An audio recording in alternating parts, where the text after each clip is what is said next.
លោកនាងជាទីមេត្រីសហភាពអឺរ៉ុបបានជួបប្រជុំជាមួយគណៈកម្មការទី2នៃរដ្ឋសភាទទួលបន្ទុកហិរញ្ញវត្ថុ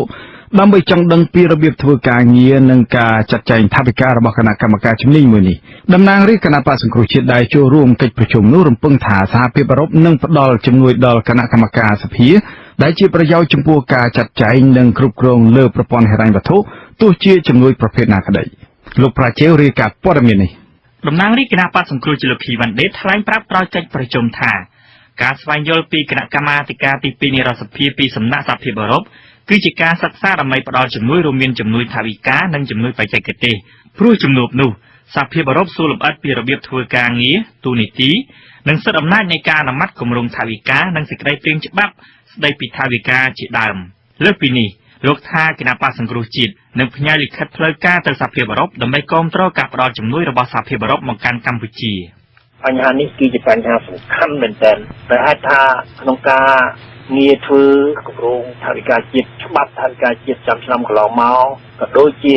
ការអនុវត្តថវិកាជាតិកន្លងមកក៏នៅមានភាពខ្វះចន្លោះដែលយើងតែងតែផ្ដល់អនុសាសន៍ច្រើនក្នុងការរៀបចំថវិកាក៏ដោយក្នុងការអនុវត្តថវិកាក៏ដោយដូច្នេះហើយឱកាសនេះហើយជាឱកាសល្អដែលមានសហគមន៍អឺរ៉ុបរដ្ឋាភិបាលអឺរ៉ុបនេះគេចង់ជួយជំនួបបិទទ្វាររយៈពេលជាង2ម៉ោងនៅវិមានរដ្ឋសភាព្រឹកថ្ងៃទី28ខែកក្កដារវាងគណៈកម្មាធិការសេដ្ឋកិច្ចហិរញ្ញវត្ថុធនាគារនិងសវនកម្មដែលមានតំណាងរាស្ត្រទាំងពីរគណៈបកចូលរួមក្រោយកិច្ចប្រជុំសហភាពអឺរ៉ុបមិនបានធ្វើអត្ថាធិប្បាយមកកាន់ក្រុមអ្នកកាសែតទេតំណាងរាជគណៈបក្សសង្គ្រោះជាតិលោកខីវ៉ាន់ដេតថាក្នុងកិច្ចប្រជុំ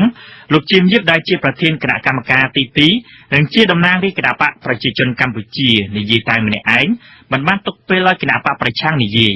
ដោយឡែកប្រធានគណៈកម្មការទី2ទទួលបន្ទុកសេដ្ឋកិច្ចហិរញ្ញវត្ថុធនាគារនិងសវនកម្មលោកជាមយិបថ្លែងថាក្នុងកិច្ចប្រជុំនោះភាគីសហភាពអឺរ៉ុបចង់ដឹងពីរចនាសម្ព័ន្ធការទទួលនៅសេចក្តីព្រាងច្បាប់ស្តីពីថវិកាជាតិនៃឆ្នាំនីមួយៗដែលគណៈកម្មការទី2ទទួលបាននិងរបៀបចាត់ចែងរបាយការណ៍សវនកម្មលោកថាក្រៅពីប្រាប់ទៅសហភាពអឺរ៉ុបលោកក៏បានស្នើទៅសហភាពអឺរ៉ុបឲ្យជួយទិញអង្ករកម្ពុជានិងពង្រីកទីផ្សារសម្លៀកបំពាក់កម្ពុជានៅសហភាពអឺរ៉ុបគេនឹងពំនាំគេនឹងទាំងពីរនាក់នឹងពំនាំនៅអ្វីដែលជាសំណុំពររបស់យើង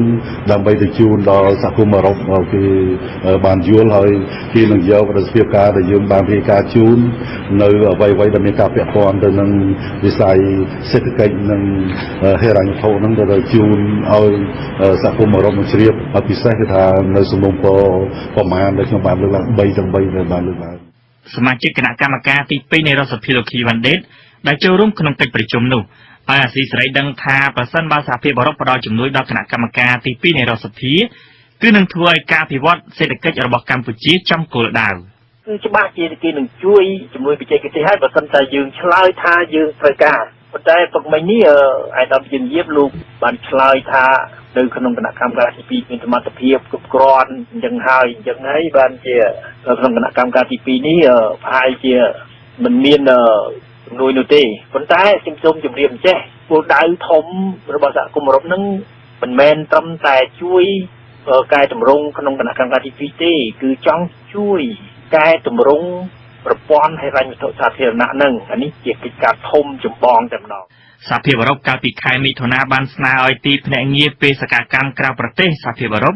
ពិចារណាពីការផ្ដល់ជំនួយឲ្យកម្ពុជាចំនួន410លានអឺរ៉ូពីឆ្នាំ2014ដល់ឆ្នាំ2020សហភាពអឺរ៉ុបលើកឡើងថាចំនួនជំនួយផ្ដល់ឲ្យកម្ពុជាសហភាពអឺរ៉ុបគួរធ្វើឡើងអាស្រ័យទៅលើការវិវត្តនៃស្ថានភាពនយោបាយនិងការគោរពសិទ្ធិមនុស្សនៅកម្ពុជា